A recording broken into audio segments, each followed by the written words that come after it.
Hello guys, இந்த வீடியோவில் head coach Gautham Gambhir தலைமையில் இந்திய அணி டெஸ்ட் மற்றும் ஒருநாள் போட்டிகளில் செய்திருக்கும் மோசமான சாதனைகளை பற்றி பார்க்க போகிறோம்.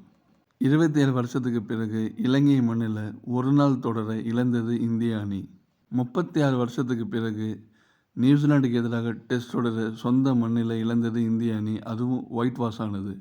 பெங்களூர் சின்னஸ்வாமி ஸ்டேடியத்தில் 19 வருஷத்துக்கு அப்புறம் இந்திய அணி தோல்வியை தழுவியது. 12 வருஷத்துக்கு பிறகு சொந்த மண்ணில் டெஸ்ட் தொடரை இழந்தது. வரலாற்றிலே முதல் முறையாக சொந்த மண்ணில் 50 ரன்னுக்கு குறைவாக ஆல் அவுட் ஆனது. 12 ஆண்டுகளுக்கு பிறகு அடுத்தடுத்து டெஸ்ட் தொடர்களில் தோல்வியை தழுவியது. 12 ஆண்டுகளுக்கு பிறகு மும்பை வான்கடே ஸ்டேடியத்தில் டெஸ்ட் போட்டிகளில் இந்திய அணி தோல்வியை தழுவியது. 47 ஆண்டுகளுக்கு பிறகு தொடர்ந்து 3 டெஸ்ட் போட்டிகளில் தோல்வியை தழுவியது.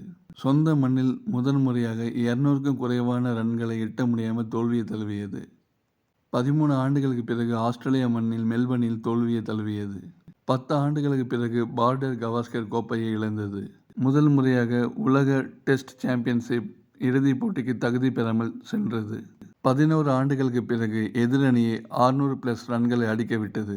17 ஆண்டுகளுக்கு பிறகு ஆஸ்திரேலியா மண்ணில் அடிலைட்டில் தோல்வியை தழுவியது இந்திய அணி. 15 ஆண்டுகளுக்கு பிறகு சொந்த மண்ணில் தென்னாப்பிரிக்காவுக்கு எதிரான டெஸ்ட் போட்டியில் தோல்வியை தழுவியது.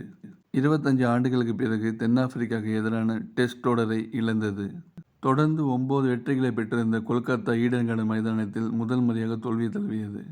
டெஸ்ட் போட்டிகளில் முதல் முறையாக 408 ரன்கள் வித்தியாசத்தில் தோல்வியை தழுவியது. கடந்த 30 ஆண்டுகளில் இந்தியா மண்ணில் நடைபெற்ற டெஸ்ட் தொடர்களில் ஒரு பிளேயர் கூட சதமடிக்க முடியாமல் போனது. சொந்த மண்ணில் இந்தியாவுக்கு எதிராக ஒரு வெளிநாட்டு அணியை 549 இலக்கு என்ற நிர்ணயம் செய்ய வைத்தது. மேற்கூறிய அனைத்தும் ஹெட் கோச் கௌதம் கம்பீர் தலைமையில் இந்திய அணி செய்த மோசமான சாதனைகள். இவை தொடரக்கூடாது என்றால் கௌதம் கம்பீர் மற்றும் அஜித் அகர்கர் தானாக முன்வந்து பதவி விலக வேண்டும். இல்லை என்றால் வெஸ்ட் இண்டீஸ் மற்றும் ஸ்ரீலங்கா அணிக்கு ஏற்பட்ட கதி இந்திய அணிக்கு ஏற்படலாம்.